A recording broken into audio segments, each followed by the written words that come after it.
Well, we're in our second week for CORE300, and it's been an absolute pleasure getting to know you. As I indicated in the forum post, the introductory videos were so helpful for me to see your face and also just to learn more about your story and history and what you're doing at work. And it sounds like we have a number of nurses in this class, and also business management and some other majors as well. So we're in week 2, and I just simply want to check in. And I think as we're in an online environment, it's so helpful, I think, just for you to see your instructor and that I'm reading and engaging with you. And also, one more thing before I actually move on to week 2 is I just want to just commend you on just a fabulous start for week 1. And reading through the journals and learning about your priorities and learning more about your life, and also some really good responses on some tough questions, I think.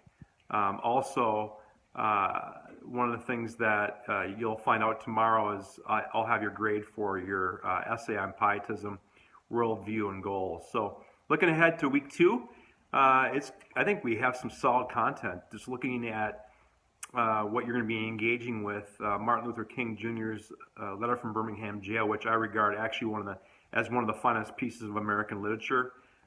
Me being an English lit major, and I do a lot of reading, I still regard that letter as something just absolutely incredible. And if you think about it for a moment, what we have in our literature, some of the best has actually come from people in jail cells. Think about the Apostle Paul, you think about King, and then also Nelson Mandela.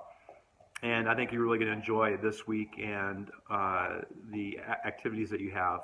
Also, looking ahead at Miller and just hearing from you in your journals and in your responses in week 1 that you really enjoy his book. And I do too. In fact, I did a sermon series about 4 years ago based on his book, and it has really touched me in a lot of ways. In fact, I regard it as, I would say, probably one of the top 5 nonfiction Christian books that I have read.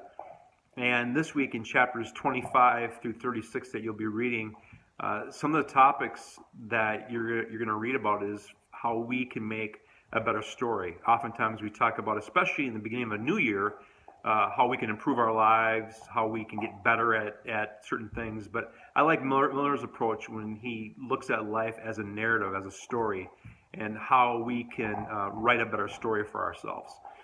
Also, you're going to be learning about and reading about in one of those chapters on pain, the fact that pain and suffering bind us together as humanity. And I think that's very important, and especially in reading a number of your journal responses, that so many of us want more harmony, more unity, less fighting with others. And I think one of the things that binds us together as a people around the world is pain and suffering.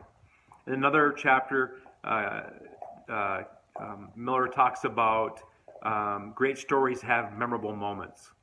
And we think about those memorable moments that we've had in our lives.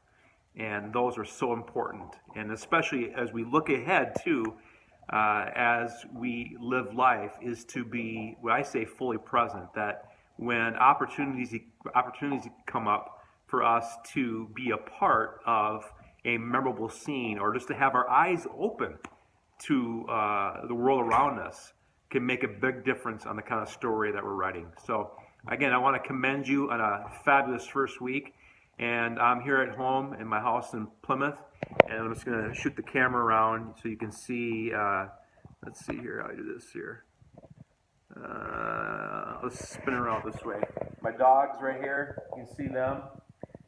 Both of them, Springer Spaniels, and one's chewing my t-shirt, the other one's chewing on a bone, and we're relaxing around a fireplace. So have a great second week in class, and also let me know anytime that you have a question or you need to get a hold of me. Feel free to call me or email me, and anything that I can do to help you in this class. But look forward to your responses here in week 2. Have a fabulous weekend and stay warm. It is cold outside. Man, it's been a cold January. We'll see ya.